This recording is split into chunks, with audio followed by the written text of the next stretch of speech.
नमस्कार, आप देख रहे हैं स्वराज एक्सप्रेस और मैं हूं आपके साथ वर्षा। बुलेटिन की शुरुआत करेंगे रायपुर से मिल रही इस वक्त की बड़ी खबर के साथ, जहां बीजेपी कार्यालय में नड्डा की बैठक खत्म हो गई है। वरिष्ठ नेताओं और कार्यकर्ताओं से मुलाकात की। रायपुर शहर के बीजेपी प्रत्याशी भी बैठक में मौजूद रहे। सभी कार्यकर्ताओं को जीत का मंत्र दिया है। जेपी नड्डा अमलीडीही रवाना हुए हैं और पीएम के मन की बात भी सुनेंगे। तो बैठक खत्म हो गई है। बड़ी खबर इस वक्त की आपको रायपुर से बता रहे हैं। बीजेपी कार्यालय में बैठक चल रही थी जो कि अब खत्म हो गई है और वरिष्ठ नेताओं कार्यकर्ताओं से मुलाकात की है।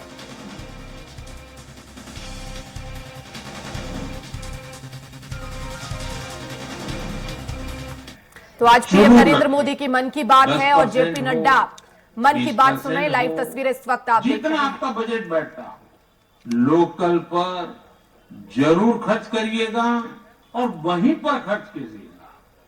साथियों, हर बार की तरह इस बार भी हमारे त्योहारों में हमारी प्राथमिकता हो वोकल फॉर लोकल और हम मिलकर उस सपने को पूरा करें।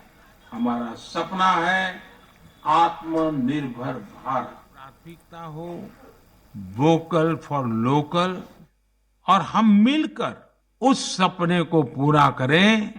हमारा सपना है आत्मनिर्भर भारत।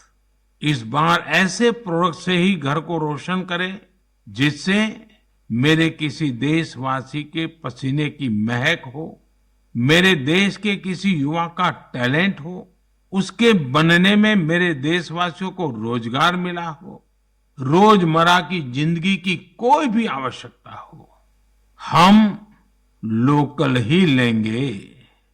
लेकिन आपको एक और बात पर गौर करना होगा।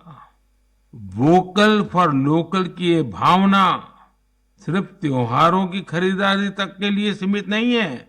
और कहीं तो मैंने देखा है दिवाली का दिया लेते हैं और फिर सोशल मीडिया में डालते हैं वोकल फॉर लोकल। नहीं जी, वो तो शुरुआत है। हमें बहुत आगे बढ़ना है। जीवन की हर आवश्यकता हमारे देश में सब कुछ उपलब्ध है। ये विजन केवल छोटे दुकानदारों और रेहड़ी पटरी से सामान लेने तक सीमित नहीं है। आज भारत दुनिया का बड़ा मैन्युफैक्चरिंग हब बन रहा है। कई बड़े ब्रांड यहीं पर अपने प्रोडक्ट को तैयार कर रहे हैं। अगर हम उन प्रोडक्ट को अपनाते हैं तो मेक इन इंडिया को बढ़ावा मिलता है और ये भी लोकल के लिए वोकल ही होना होता है। और हाँ, ऐसे प्रोडक्ट को खरीदते समय हमारे देश की शान यूपीआई डिजिटल पेमेंट सिस्टम से पेमेंट करने के आग्रही बने, जीवन में आदत डालें और उस प्रोडक्ट के साथ या उस कारीगर के साथ सेल्फी नमो ऐप पर मेरे साथ शेयर करें और वो भी मेड इन इंडिया स्मार्टफोन से। मैं उनमें से कुछ पोस्ट को सोशल मीडिया पर शेयर करूंगा ताकि दूसरे लोगों को भी वोकल फॉर लोकल की प्रेरणा मिले। साथियों, जब आप भारत में बने भारतीयों द्वारा बनाए गए उत्पादों से अपनी दिवाली रोशन करेंगे, अपने परिवार की हर छोटी मोटी आवश्यकता लोकल से पूरी करेंगे, तो दिवाली की जगमगाहट ज्यादा बढ़ेगी ही बढ़ेगी। लेकिन उन कारीगरों की जिंदगी में एक नई दिवाली आएगी, जीवन की एक नई सुबह आएगी, उनका जीवन शानदार बनेगा। भारत को आत्मनिर्भर बनाइए, मेक इन इंडिया ही चुनते जाइए, जिससे आपके साथ साथ और भी करोड़ों देशवासियों की दिवाली शानदार बने, जानदार बने, रोशन बने, दिलचस्प बने। मेरे प्यारे देशवासियों, 31 अक्टूबर का दिन हम सभी के लिए बहुत विशेष होता है। इस दिन हमारे लौह पुरुष सरदार वल्लभ भाई पटेल की जन्म जयंती मनाते हैं। हम भारतवासी उन्हें कई वजहों से याद करते हैं और श्रद्धा पूर्वक नमन करते हैं। सबसे बड़ी वजह है देश की 580 से ज्यादा रियासतों को जोड़ने में उनकी अतुलनीय भूमिका। हम जानते हैं हर साल 31 अक्टूबर को गुजरात में स्टैच्यू ऑफ यूनिटी पर एकता दिवस से जुड़ा मुख्य समारोह होता है। इस बार इसके अलावा दिल्ली में कर्तव्य पथ पर एक बहुत ही विशेष कार्यक्रम आयोजित हो रहा है। आपको याद होगा, मैंने पिछले दिनों देश के हर गांव से, हर घर से मिट्टी संग्रह करने का आग्रह किया था। हर घर से मिट्टी संग्रह करने के बाद उसे कलश में रखा गया और फिर अमृत कलश यात्राएं निकाली गई।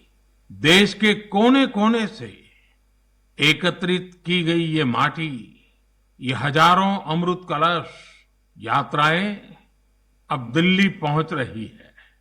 यहां दिल्ली में उस मिट्टी को एक विशाल भारत कलश में डाला जाएगा और इसी पवित्र मिट्टी से दिल्ली में अमृत वाटिका का निर्माण होगा। यह देश की राजधानी के हृदय में अमृत महोत्सव की भव्य विरासत के रूप में मौजूद रहेगी। 31 अक्टूबर को ही देश भर में पिछले 2.5 साल से चल रहे आजादी के अमृत महोत्सव का समापन होगा। आप सभी ने मिलकर इसे दुनिया में सबसे लंबे समय तक चलने वाले महोत्सव में से एक बना दिया। अपने सेनानियों का सम्मान हो या फिर हर घर तिरंगा, आजादी के अमृत महोत्सव में लोगों ने अपने स्थानीय इतिहास को एक नई पहचान दी है। इस दौरान सामुदायिक सेवा की भी अद्भुत मिसाल देखने को मिली है। साथियों, मैं आज आपको एक और खुशखबरी सुना रहा हूं और विशेष करके मेरे नौजवान बेटे बेटियों को, जिनके दिलों में देश के लिए कुछ करने का जज्बा है, सपने हैं, संकल्प है। ये खुशखबरी देशवासियों के लिए तो है ही है। मेरे नौजवान साथियों, आपके लिए सविशेष है। 2 दिन बाद ही 31 अक्टूबर को एक बहुत बड़े राष्ट्रव्यापी संगठन की नींव रखी जा रही है और वो भी सरदार साहब की जन्म जयंती के दिन। इस संगठन का नाम है मेरा युवा भारत, यानी माय भारत। माय भारत संगठन भारत के युवाओं को राष्ट्र निर्माण के विभिन्न आयोजनों में अपनी सक्रिय भूमिका निभाने का अवसर देगा। ये विकसित भारत के निर्माण में भारत की युवा शक्ति को एकजुट करने का एक अनोखा प्रयास है। मेरा युवा भारत की वेबसाइट माय भारत भी शुरू होने वाली है। मैं युवाओं से आग्रह करूंगा, बार बार आग्रह करूंगा कि आप सभी मेरे देश के नौजवान, आप सभी मेरे देश के बेटे बेटी mybharat.gov.in पर रजिस्टर करें और विभिन्न कार्यक्रम के लिए साइन अप करें। 31 अक्टूबर को पूर्व प्रधानमंत्री श्रीमती इंदिरा गांधी जी की पुण्यतिथि भी है। मैं उन्हें भी भावभीनी श्रद्धांजलि अर्पित करता हूं। मेरे परिवारजनों, हमारा साहित्य, लिटरेचर एक भारत श्रेष्ठ भारत की भावना को प्रगाढ़ करने के सबसे बेहतरीन माध्यमों से एक है। मैं आपके साथ तमिलनाडु की गौरवशाली विरासत से जुड़े दो बहुत ही प्रेरक प्रयासों को साझा करना चाहता हूं। मुझे तमिल की प्रसिद्ध लेखिका बहन शिवशंकरी जी के बारे में जानने का अवसर मिला है। उन्होंने एक प्रोजेक्ट किया है, नीट इंडिया थ्रू लिटरेचर। इसका मतलब है साहित्य से देश को एक धागे में पिरोना और जोड़ना। वे इस प्रोजेक्ट पर बीते 16 सालों से काम कर रही है।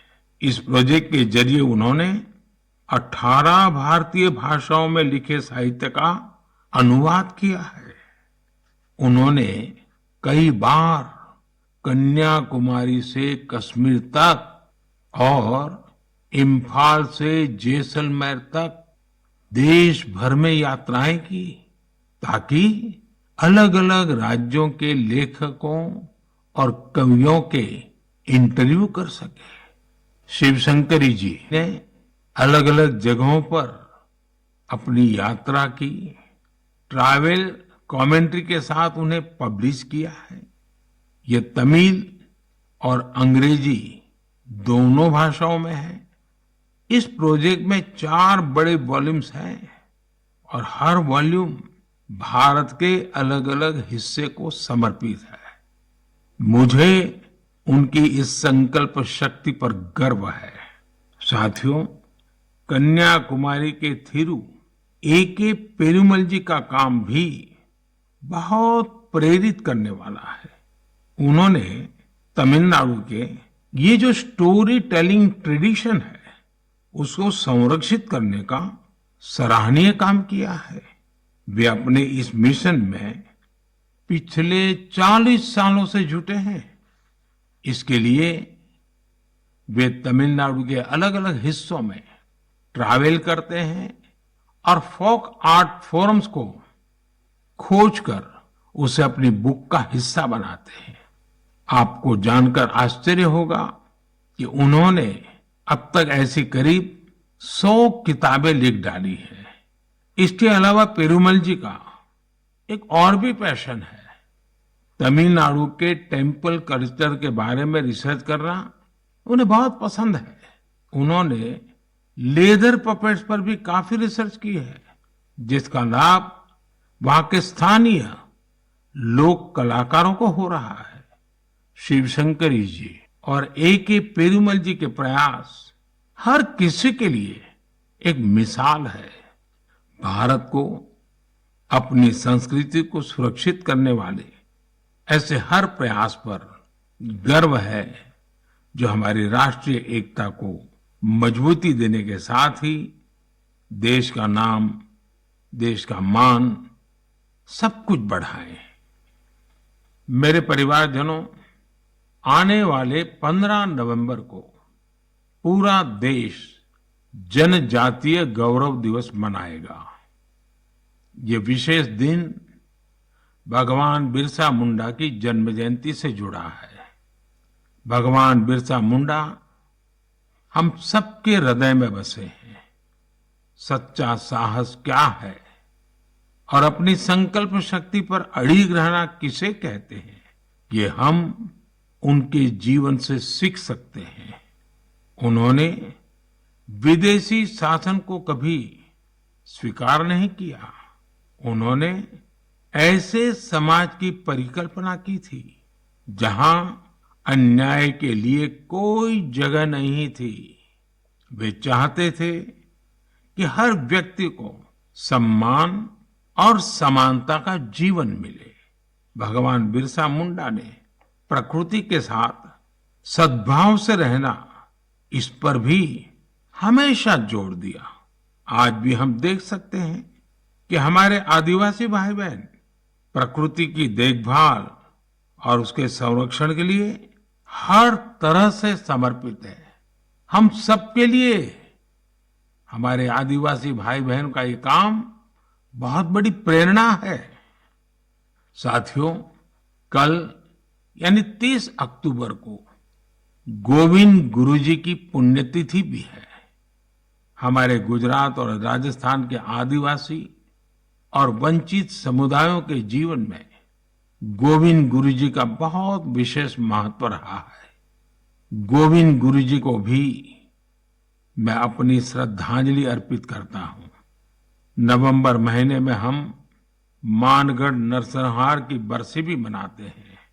मैं उस नरसंहार में शहीद मां भारती की सभी संतानों को नमन करता हूं।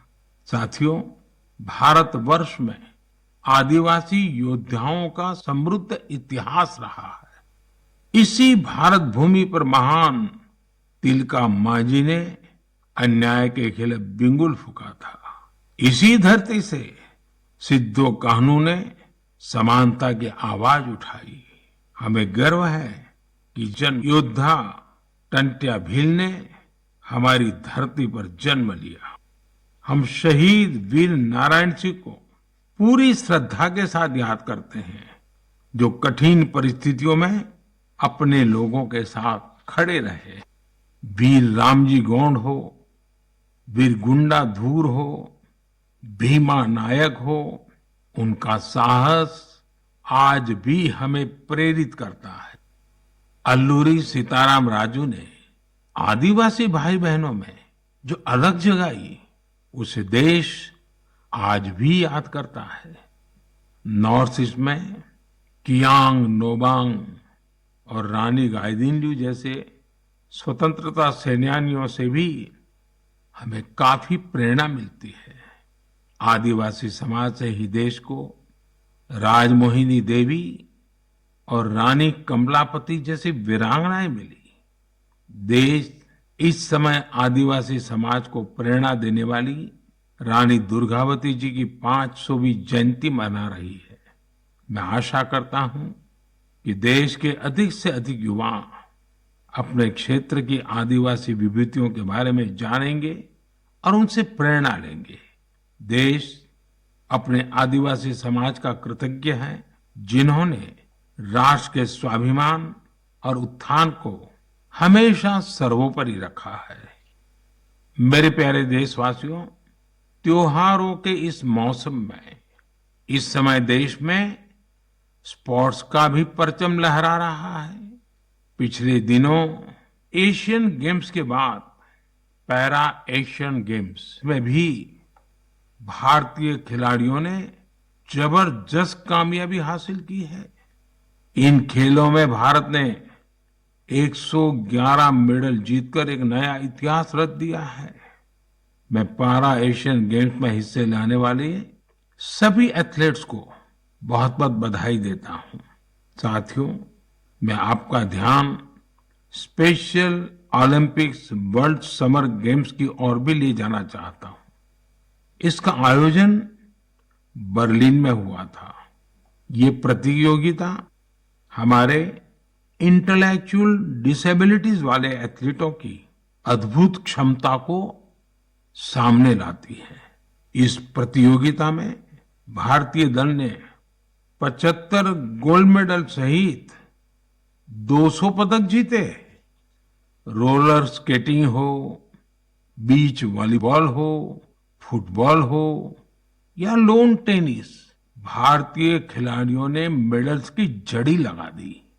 इन पदक विजेताओं की लाइफ जर्नी काफी इंस्पायरिंग रही है। हरियाणा के रणवीर सैनी ने गोल्फ में गोल्ड मेडल जीता है। बचपन से ही ऑटिज्म से जूझ रहे रणवीर के लिए कोई भी चुनौती गोल्फ को लेकर उनके जुनून को कम नहीं कर पाई। उनकी मां तो यहां तक कहती हैं कि रणवीर की वजह से परिवार में आज सब गोल्फर बन गए हैं। पुडुचेरी के 16 साल के टी विशाल ने 4 मेडल जीते। गोवा की सिया सरोदे ने पावर लिफ्टिंग में 2 गोल्ड मेडल सहित 4 पदक अपने नाम किए। 9 साल की उम्र में अपनी मां को खोने के बाद भी उन्होंने खुद को निराश नहीं होने दिया। छत्तीसगढ़ के दुर्ग के रहने वाले अनुराग प्रसाद ने पावर लिफ्टिंग में 3 गोल्ड और 1 सिल्वर मेडल जीता है। ऐसी ही प्रेरक गाथा झारखंड के इंदु प्रकाश की है, जिन्होंने साइकिलिंग में 2 मेडल जीते हैं। बहुत ही साधारण परिवार से आने के बावजूद इंदु ने गरीबी को कभी अपनी सफलता के सामने दीवार नहीं बनने दिया। मुझे विश्वास है कि इन खेलों में भारतीय खिलाड़ियों की सफलता इंटेलेक्चुअल डिसेबिलिटीज का मुकाबला कर रहे अन्य बच्चों और परिवारों को भी प्रेरित करेगी। मेरी आप सबसे भी प्रार्थना है, आपके गांव में, आपके गांव के अगल बगल में ऐसे बच्चे जिन्होंने इस खेलकूद में हिस्सा लिया है या विजयी हुए हैं, आप सपरिवार उनके साथ जाइए, उनको बधाई दीजिए और कुछ पल उन बच्चों के साथ बिताइए। आपको एक नया ही अनुभव होगा। परमात्मा ने उनके अंदर ऐसी एक शक्ति भरी है, आपको भी उसके दर्शन का मौका मिलेगा। जरूर जाइएगा। मेरे परिवारजनों, आप सभी ने गुजरात के तीर्थ क्षेत्र अंबाजी मंदिर के बारे में तो अवश्य ही सुना होगा।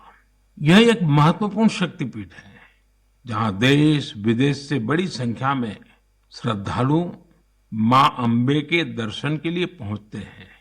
यहाँ गब्बर पर्वत के रास्ते में आपको विभिन्न प्रकार की योग मुद्राओं और आसनों की प्रतिमाएं दिखाई देगी। क्या आप जानते हैं कि इन प्रतिमाओं की खास क्या बात है? दरअसल ये स्क्रैप से बने स्कल्पचर हैं, यानी एक प्रकार से कबाड़ से बने हुए, और जो बेहद अद्भुत है, यानी ये प्रतिमाएं इस्तेमाल हो चुकी कबाड़ में फेंक दी गई पुरानी चीजों से बनाई गई हैं।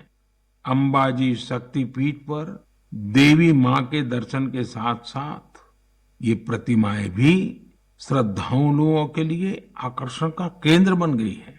इस प्रयास की सफलता को देखकर मेरे मन में एक सुझाव भी आ रहा है। हमारे देश में बहुत सारे ऐसे लोग हैं जो वेस्ट से इस तरह की कलाकृतियां बना सकते हैं।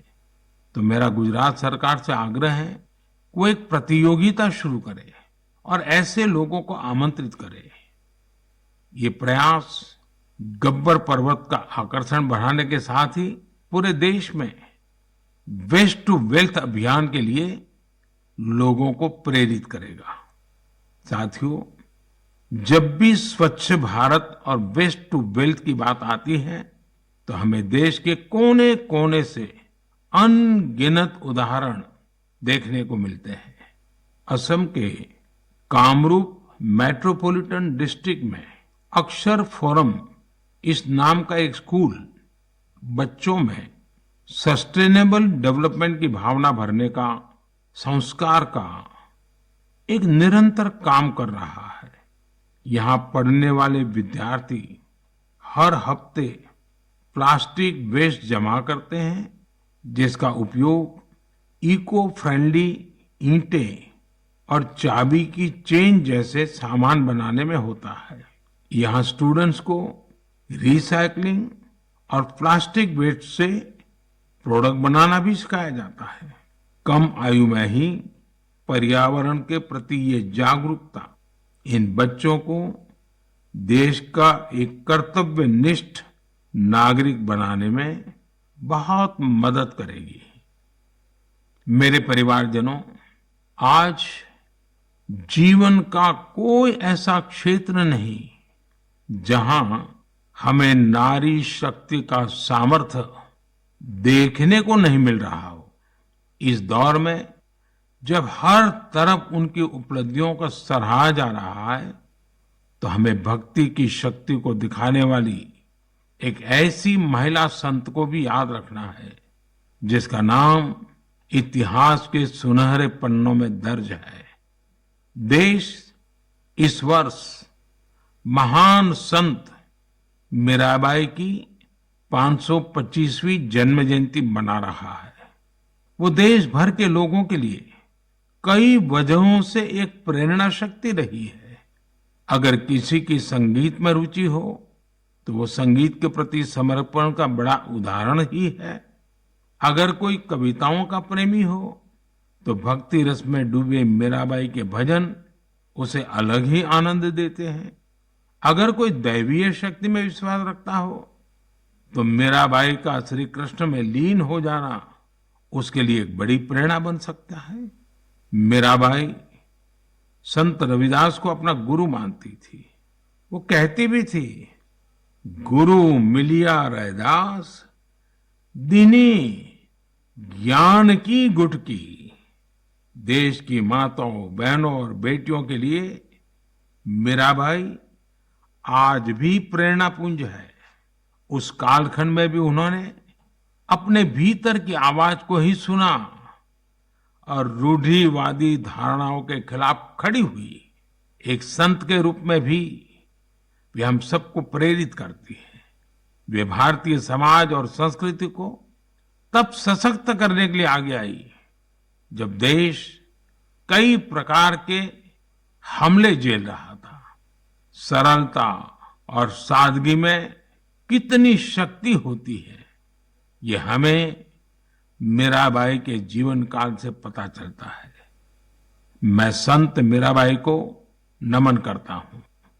मेरे प्यारे परिवारजनों, इस बार मन की बात में इतना ही। आप सबके साथ होने वाला हर संवाद मुझे नई ऊर्जा से भर देता है।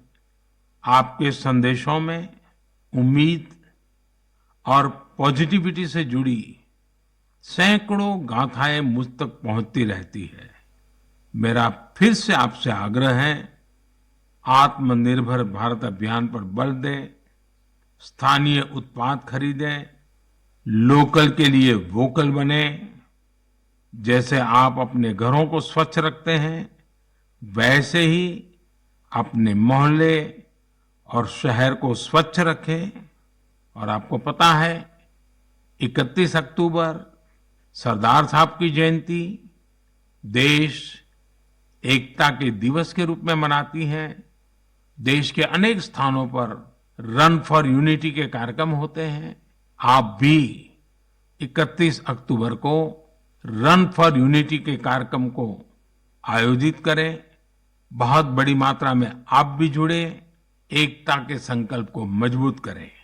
एक बार फिर मैं आने वाले त्योहारों के लिए अनेक अनेक शुभकामनाएं देता हूं। आप सभी परिवार समेत खुशियां मनाएं, स्वस्थ रहें, आनंद में रहें, यही मेरी कामना है। और हाँ, दिवाली के समय कहीं ऐसी गलती ना हो जाए कि कहीं आग की कोई घटनाएं हो जाए, किसी के जीवन को खतरा हो जाए, तो आप जरूर संभालिए, खुद को भी संभालिए और पूरे क्षेत्र को भी संभालिए। बहुत बहुत शुभकामनाएं, बहुत बहुत धन्यवाद। और इसी के साथ इस बुलेटिन में फिलहाल इतना ही। खबरें लगातार जारी हैं। नमस्कार।